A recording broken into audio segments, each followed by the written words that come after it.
Hey Doc, thanks for seeing me on such short notice today. No problem at all. So, tell me a little bit more about why you're coming in today. Well, you see, I've just been having these really strange symptoms recently. Go on. Well, the main thing I'm worried about is that I've been having some weakness in my arm recently. Like, I feel like I can't lift as much as I could before, and sometimes I'm kind of clumsy with it now too. I see. No pain associated with it? No pain, just weakness. Alright. Any other strange symptoms recently? Yeah, actually, I feel like I've had some occasional difficulty with speech and the tone of my voice. My throat has been acting up too. Has your throat been hurting you then? No, it's more like I have trouble swallowing sometimes. Alright. Those are pretty diverse symptoms, but there is actually a possibility that they are all indicative of a single condition. Have you heard of Lou Gehrig's disease? I think so. There's another name for it too, right? Yes, it's also called ALS, which stands for amyotrophic lateral sclerosis. Okay, so how do you know if I have it or not then? Well, with conditions like that, it can actually be quite difficult. There's no one test that can definitively prove a patient does or does not have ALS, but a series of tests in conjunction, like electromyography, blood and urine tests, spinal taps, and a number of other tests can all help physicians be more confident that they really are dealing with ALS. I'll order a number of tests to be done on you over the next week, with your permission, so that we can have a better idea of what we're working with.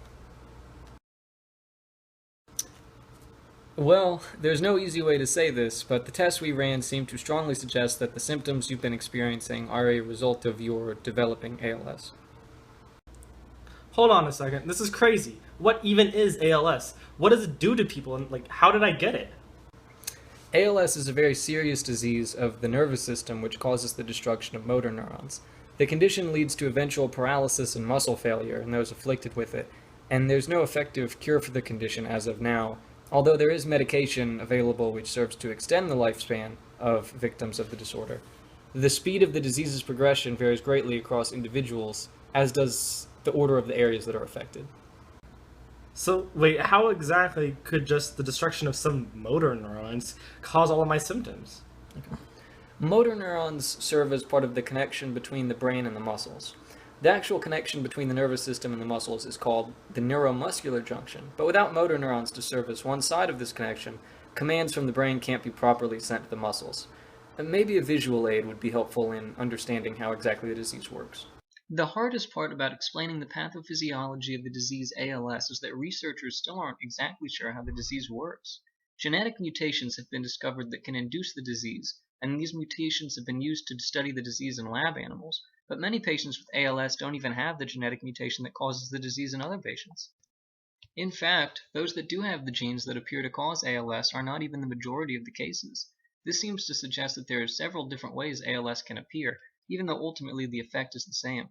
Like I said before though, the areas affected and the speed of the disease's effect can vary widely.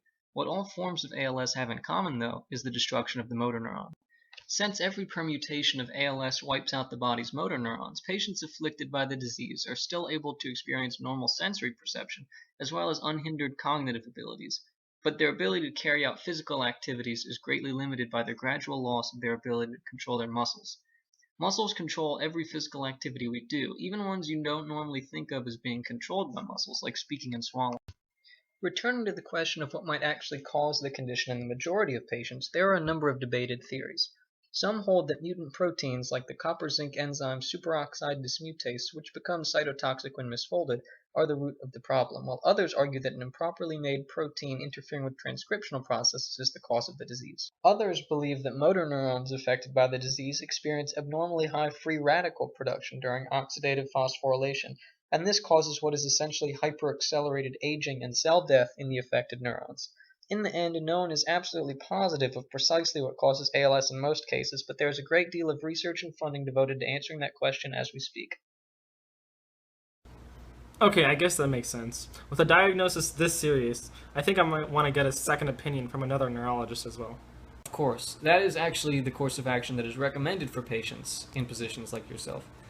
If the other physician also comes to the same conclusion I did, then we can start discussing the possible benefits of medication and your future plans.